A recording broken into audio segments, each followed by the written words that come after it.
अस्सलाम वालेकुम प्यारे नाजरीन, मैं हूं अकील शराजी और थोड़े से दिनों की ताहीर के साथ हाज़िर हूं एक नए व्लॉग के साथ। और हमारा आज का ये व्लॉग बड़े अहम वाक़े पे है, बड़ी अहम शख्सियत पे है। उम्मीद करता हूं कि आपको पसंद आएगा। तो ये आज का ये व्लॉग हज़रत उस्मान मरवंदी अल-मरूफ सहीलाज शहबाज कलंदर के मुतालिक है। और वाक़या सुनाने से पहले, व्लॉग की तरफ बाकायदा बढ़ने से पहले, मैं आपसे अर्ज़ व इल्तिजा करूँगा कि आज जो मैं वाक़या सुनाने जा रहा हूँ वो ज़रूरी नहीं है कि आप उसके ऊपर यकीन कर लें। ज़रूरी नहीं है कि आप उस वाक़े की हकीकत पे यकीन करें, और ये भी ज़रूरी नहीं है कि आप उसको यकसर ही रद्द कर दें। क्या होता है कि जो इस तरह की रवायात हम तक पहुँचती हैं, जो इस तरह के वाक़यात हम तक पहुँचते हैं, जो हमसे सदियों पहले, सालों पहले गुज़र चुके हों, उनके होने या ना होने की बहस से दरकिनार हमको उनकी रवानी में से क्या कोई ना कोई सबक निकालना होता है, कोई ना कोई अहम किस्म का जो है ना वो नसीहत लेनी होती है।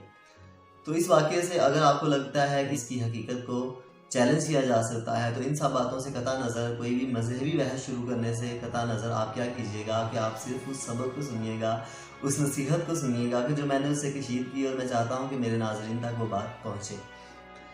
तो व्लॉग है हज़रत सहीलाज शहबाज कलंदर के मुतालिक। सुना है कि हज़रत उस्मान मरवंदी कहीं किसी सफ़र में थे कि उन्होंने देखा कि एक गुज़रगाह पे, एक चौरस्ते पे, उनसे आगे आगे एक शख्स डुगडुगी बजाने वाला, बंदर नचाने वाला जा रहा है। तो आपने उनसे पूछा, है बंदा है खुदा, तुम्हारा नाम क्या है और तुम क्या करते हो? वो रुका, मुड़ा, आपकी तरफ देखा, बगौर आपका हुलिया जांचा, और वो बोला कि मेरा नाम कलंदर है और मैं ये बंदर नचाकर, डुगडुगी बजाकर लोगों को तमाशे दिखाता हूँ। आपका ये सुनना था कि आपका नाम कलंदर है और वो डुगडुगी बजाकर, बंदर नचाकर लोगों को तमाशे दिखाता है। कि हज़रत उस्मान मरवंदी के लबों पर एक मुस्कान सज गई। उस मुस्कान में, उसकी मुस्कुराहट में कतई कोई तज़हीक शामिल नहीं थी। उनकी मुस्कुराहट में ऐसी कोई बात शामिल नहीं थी जो उस कलंदर के लिए तज़हीक का बायस होती। लेकिन आपका यूँ मुस्कुराना था, आपका यूँ खिलना था कि उसे बुरा लगा। उसने क्या किया? उसने कहा, आप क्यों मुस्कुरा रहे हैं? क्या आप मेरे ऊपर तंज उछाल रहे हैं? आपके लबों पे ये जो मुस्कुराहट है, क्या ये तंजिया है? तो आपने कहा, नहीं, मेरे लबों पे ऐसी मुस्कुराहट नहीं है, मैं तुम्हारी ज़ात के ऊपर मुस्कुरा नहीं रहा, तुम जो फेल कर रहे हो मुझे उस पर मुकम्मल यकीन है। उसने कहा, नहीं, लगता है आपको मेरे हुनर पे भरोसा नहीं है, आपको मेरी बात में कोई तशकीक लाहक है, आपको लगता है कि मैं अपने हुनर में उतना ताक नहीं हूँ कि मैं बंदर नचाऊँ और लोगों को तमाशे दिखा सकूँ। आपने कहा, अरे बंदा खुदा, मेरी तुमसे बहस है ही नहीं, मैं इस बात पे मुकम्मल भरोसा करता हूँ कि जो भी तुमने मुझे बयान किया कि तुम बंदर नचाते हो, डुगडुगी बजाते हो, लोग तमाशा देखते हैं, तुम्हें इनाम व कराम से नवाजते हो, चले जाते हो, तुम अपने हुनर में मुकम्मल ताक हो। लेकिन वो जो एक मुसलसल सी मुस्कुराहट थी, वो आपके लबों से जुदा ना हो सकी, और आपकी इस मुस्कुराहट को उस शख्स ने बहुत संजीदगी से अपने दिल पे लिया। वो बहुत रंजीदा हुआ। उसने कहा, या बंदा है खुदा, या हैरत, आप मुसलसल मुस्कुरा रहे हो मुझ पे, आपका नाम क्या है? हज़रत उस्मान मरवंदी दोबारा मुस्कुराए, और इस तरह से मुस्कुराए जैसे कोई बड़ा दाना शख्स, बड़ा इल्म वाला शख्स किसी नादान बच्चे की बात पे मुस्कुराता है। और आपने खामोशी से आगे बढ़ना चाहा था कि उसने लपक के फिर आपको रोक लिया।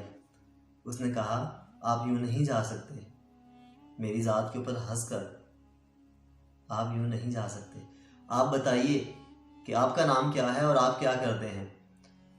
हज़रत उस्मान मरवंदी बड़ी संजीदगी से दोबारा उसकी तरफ पलटे, और आपने कहा, ए बंदा है खुदा, मेरा नाम कलंदर है और मैं तमाशे दिखाता हूँ। उसे बड़ी हैरत हुई। उसने कहा, ना आपके पास बंदर, ना आपके पास डुगडुगी, ना आपके पास कोई ऐसा धागा जिसे आप फेंकें और वो कोई सांप या इस तरह की किसी भी चीज़ की सूरत अख्तियार करे और लोग उस पर हंस सकें, लोग उससे लुत्फ़अंदोज़ हों, लोगों का वक्त थोड़ा सा अच्छा गुजरे। तो आप किस चीज़ के तमाशा दिखाने वाले हैं? आप किस चीज़ के कलंदर हैं?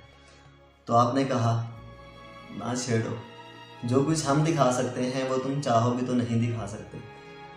उसने कहा कि मैं भी कलंदर, तू भी कलंदर, मैं तुझे अपना तमाशा दिखाता हूँ और तू फिर मुझे अपना दिखा, देखते हैं कि ज़्यादा कामयाब तमाशा किसका है। اس نے کیا کیا، اس نے ڈگڈگی بجائی، بندر ناچا، لوگ جو ارد گرد اکٹھے تھے دیکھ رہے تھے، انہوں نے اسے بے تحاشا انعام و اکرام سے نوازا اور سب اپنی اپنی راہ پہ چل دیے۔ تو اس نے کہا سرکار اب آپ سے گفتگو ہے باقی باتیں اب آپ سے ہیں کہ آپ بتائیے، آپ جو میری ذات کے اوپر ہنس رہے تھے، میں نے تو تماشا دکھایا، لوگ اس سے لطف اندوز ہوئے، اب آپ بتائیے آپ کی ذات میں ایسا کیا ہے، آپ کو ایسا تماشا دکھائیں کہ میں اسے دلچسپی، شوق اور حیرت سے دیکھ سکوں۔ اسی سڑک کے کنارے یا جہاں پہ وہ کھڑے تھے چورستے کے کنارے پر کیا تھا، 2 درخت تھے جن کی شاخیں باہم یوں ملی ہوئی تھیں کہ پیوست تھیں آپس میں۔ حضرت عثمان مروندی نے ان دونوں شاخوں کو جدا کیا اور اس بندہ خدا سے کہا، اس قلندر سے کہا کہ اس کے نیچے سے گزرو اور دوبارہ پلٹ کر مت دیکھنا۔ اب کیونکہ یہ سندھ دھرتی کا واقعہ ہے تو سندھ دھرتی بذات خود کیا ہے، بڑی بنجر اور ویران قسم کا علاقہ ہے۔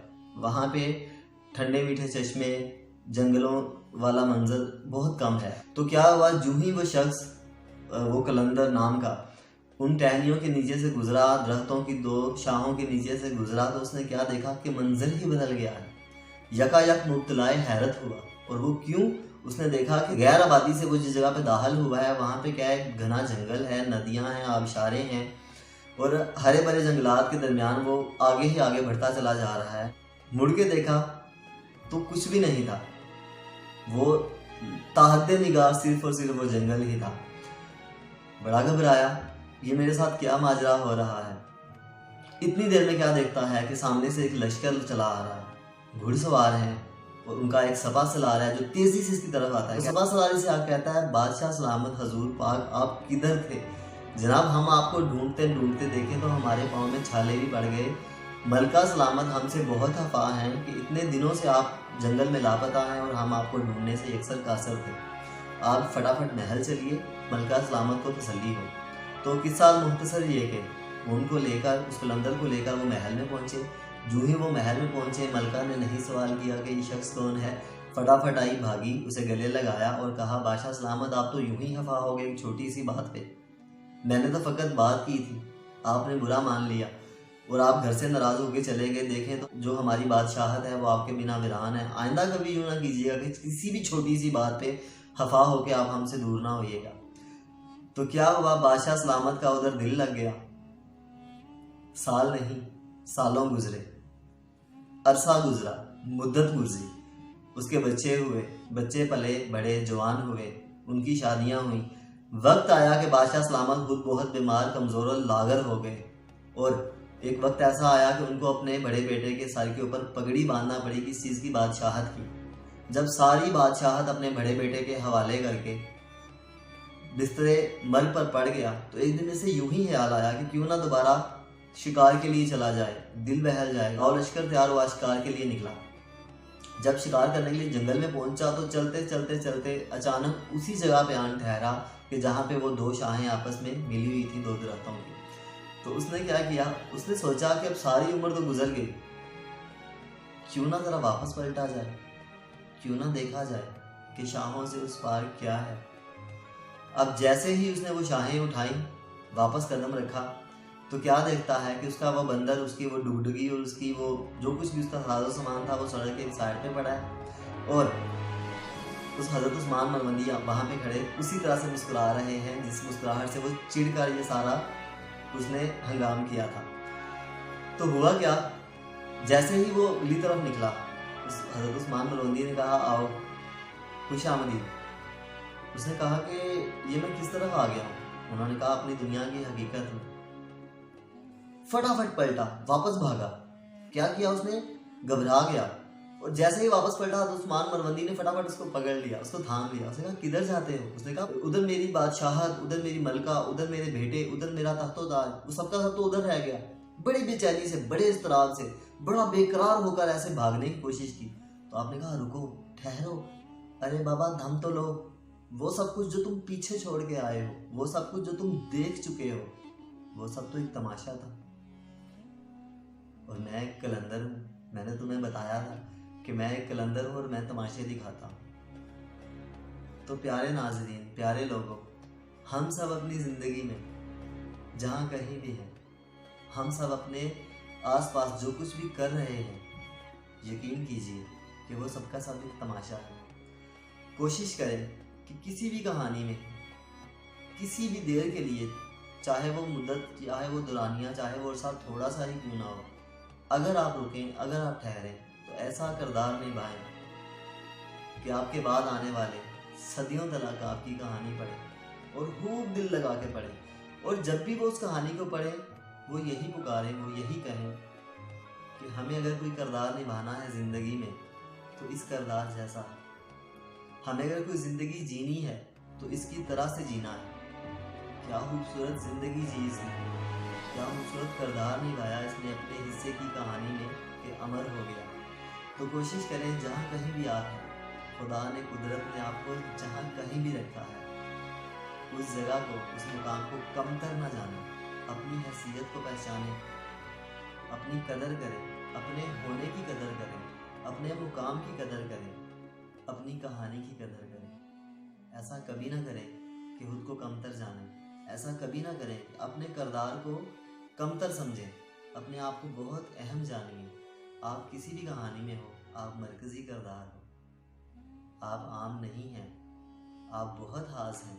खुद को ये एहसास दिलाते रहें, इस एहसास को अपने दिल से कभी जुदा ना करें कि आप अपनी कहानी के मरकज़ी किरदार हैं। जब आप किसी कहानी का मरकज़ी किरदार मान लेते हैं खुद को, तो अपने ऊपर एक बहुत बड़ी जिम्मेदारी महसूस करते हैं।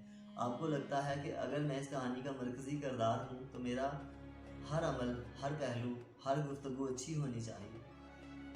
जो ही आप खुद को किसी किरदार के में ढलते हुए देखते हैं तो आप अच्छे होना शुरू हो जाते हैं।